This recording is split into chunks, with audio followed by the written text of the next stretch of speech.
During these reviews, I noticed how often I say that the next game is always bigger and better than the last. While it is true most of the time, I believe that A Crack in Time is arguably the best game in the whole franchise. It is easily my favorite game in the series, and for good reason. The story is awesome, the gameplay is fast and action-packed, the weapons are better than ever before. I'm just one of those fans who gush the mention of it, but I will keep my cool and tell you about it instead. So Clank ends up in a strange place after being taken by the Zoni, and is being held there by Dr. Nefarious. Once Clank escapes with the help of another robot named Sigmund, voiced by Nolan North, Dr. Nefarious informs Clank that he has been taken to the Great Clock, a massive structure designed to keep and repair time across the universe, while Dr. Nefarious plans to abuse the Great Clock to rewrite history in his favor, while unknowingly destroying all existence from its time altar. The reason that Clank was brought here to begin with is because the leader of the Zoni, Orvis, voiced by Charles Martinet, had created him so that he will one day take over as caretaker of the Great Clock, and ultimately protect it from those who plan to abuse it for evil. Meanwhile, Ratchet and Quark crash land on planet Quantos, where a tribe of creatures called the Fongoids inform them of the great powers that the Zoni are capable of, and that the anomalies that plague the planet are due to trouble being caused at the Great Clock. Ratchet receives a new lead about a rebel Lombax named Azimuth, who might be able to help him, so he ultimately locates him in his hideout.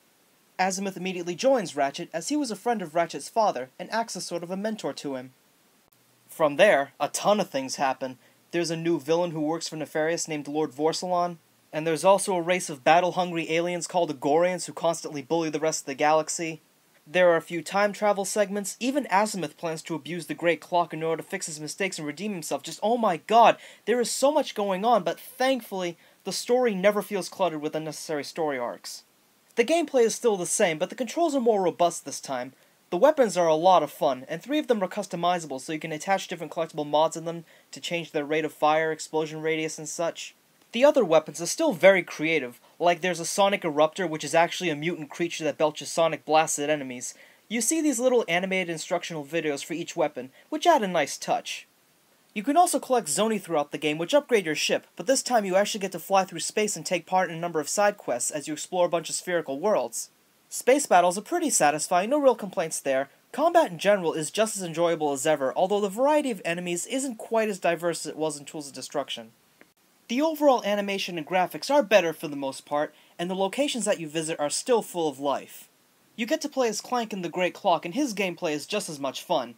You can play a minigame where you fix time anomalies on planets that Ratchet has been to.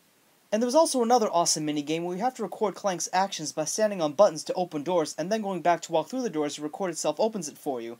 It's tricky to fully explain and do it justice, but it's a brilliant game mechanic. Without question, this game is a conclusion done right. Insomniac truly put their damnedest into it, and it really shows. It had a wonderful setup, and everything just got better and better. In sort of a lukewarm way, I don't think I would have complained if this was the end of the franchise. Without spoiling the ending, it really ties up most of the loose story ends, and serves as the most satisfying conclusion to the future trilogy. There is no way they can possibly top what they've already done. It's just... Join me next time. The elders once said, time is a living, breathing thing. Powerful, beautiful, and oftentimes cruel. It can humble the strongest army, shape mountains to its will, and turn entire oceans to dust. But time itself is not free from jeopardy. There are those who seek to control it, corrupt it, change it to suit their dark will. If that ever happens, the universe will need a true hero to stop it. Are you ready?